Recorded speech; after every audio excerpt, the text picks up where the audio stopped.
We were talking of events which cannot be explained by natural causes at Daphne's last evening. Most of us had given an instance without producing much effect.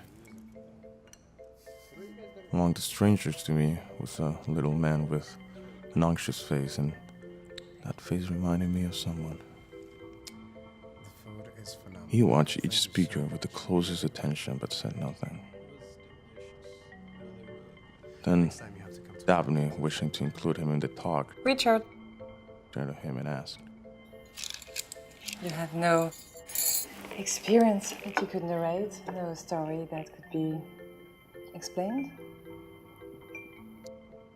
Well, not a story in the ordinary sense of the word. Nothing like any of your examples. Truth, I've always believed, is far stranger than a made-up story. Not only that, it is greatly more interesting. I could tell you of an occurrence which happened to me, and strangely enough, only resolved itself this afternoon. Then tell us your story, Richard. Please. Yeah, share it with us. Yeah, come on. noting that he was now in charge of this herd of curious audience. He began his story. A year or two ago, I was moved to a room in an old house above a massage parlor on Gordon Street. The bedroom walls had been painted by the previous tenant, but the place was damp.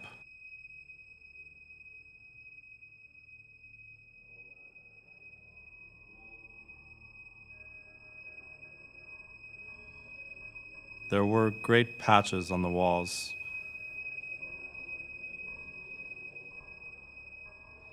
One of these, as indeed often happens, exactly like a face.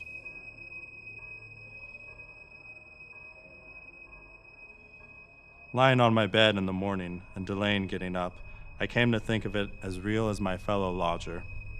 In fact, the strange thing was that while the patches on the wall grew larger and changed their shapes, the face never did.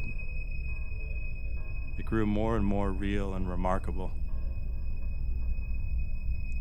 While there, I fell ill with influenza, and it was then that the face began to grab a firmer hold of me. Or it was me who was getting a firmer hold on the face on the wall. I may say that it filled my thoughts day and night.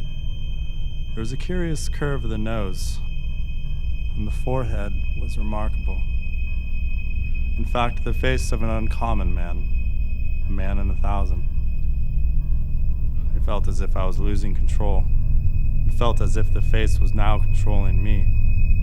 The side of the face was becoming too firm, so firm that somewhere I was convinced the real man must exist, and him I must meet. I found myself searching the streets for one like it. Why? I had no idea. I only knew that he and I were in some way linked by fate. I often went to places where people gather in large numbers, political meetings, football matches, railway stations, but all in vain. I had never before realized, as I did then, how many different faces of man there are, and how few. For all faces differ, and yet they can be grouped into a few types. I never looked at women. Men all the time. The search became a madness with me. I neglected everything else. I stood on busy street corners watching the crowd until people thought me mad.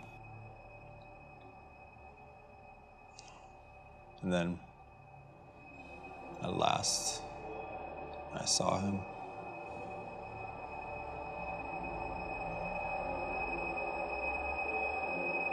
I follow him. Something held me back from approaching him right away. My feelings of confirming his existence were overwhelmed. by the facts I might discover, or maybe by the facts that could prove that all I was living for all these months was nothing but a fantasy. I follow him until he walks into this setup where people meet and talk work. He met up with a gentleman waiting for him. He got involved in an animated discussion. My heart beat fast. There was no mistaking the face. Every line was the same. I knew this was my last chance. Excuse me, but do you mind giving me your card? I have a very important reason in asking it. He seemed to be greatly surprised, as indeed well he might, but he granted my request. It was clear that he thought me mad and thought it wiser to please me than not.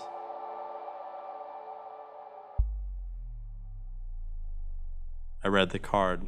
My eyes grew dim. My head reeled. I remembered no more until I found myself in a hospital. There I lay in a broken condition for some weeks, and only a month ago did I return.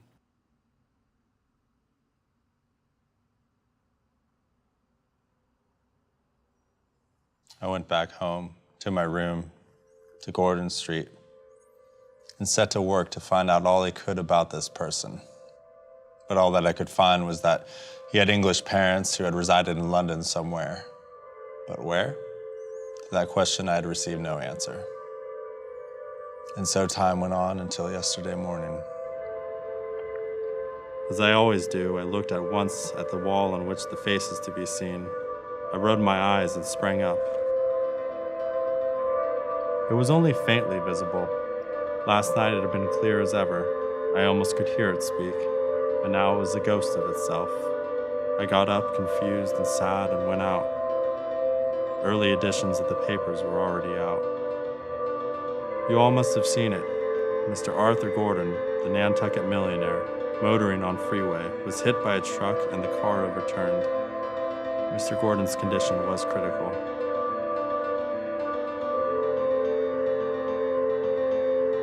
I went back to my room and sat on the bed, looking with unseeing eyes at the face on the wall.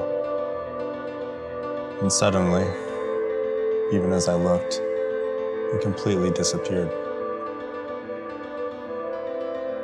I myself was in disbelief. He was silent. I looked at him and at one another and waited. All the other talk of the evening was nothing compared with the story of this little pale man, which seems so strange and still somehow feels too personal. Later, I found that Mr. Gordon died of his injuries. At what I take it to be that very moment. Most remarkable, he said, most extraordinary, and so forth, and we managed to. I gave up freedom in my mind about what makes this little man so familiar. Yes. There are three most remarkable things about this story. One is that it should be possible for a patch on the wall of an old house not only to resemble the features of a man living in some faraway place, but also to bear a relation with his life. Science has not been able to explain that yet. Two is that the gentleman's name, Gordon, bear a close relation to the place on which the spot was formed, on Gordon Street. Is it not so? And as before, they started concluding this discussion too, the nature of which was a supernatural occurrence, during which the narrator of the amazing experience rose up and said goodnight. You said three things, you know? That's one of them. Richard? You said it was three things, you know? What's the third thing? Oh, I was forgetting that. The third most extraordinary thing about this story is that I just made it up. Good night.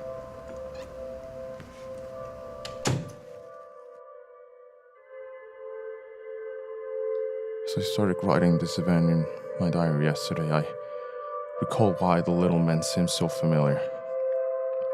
I called Agni and asked her to inquire about the whereabouts and the name of the little man, the stranger.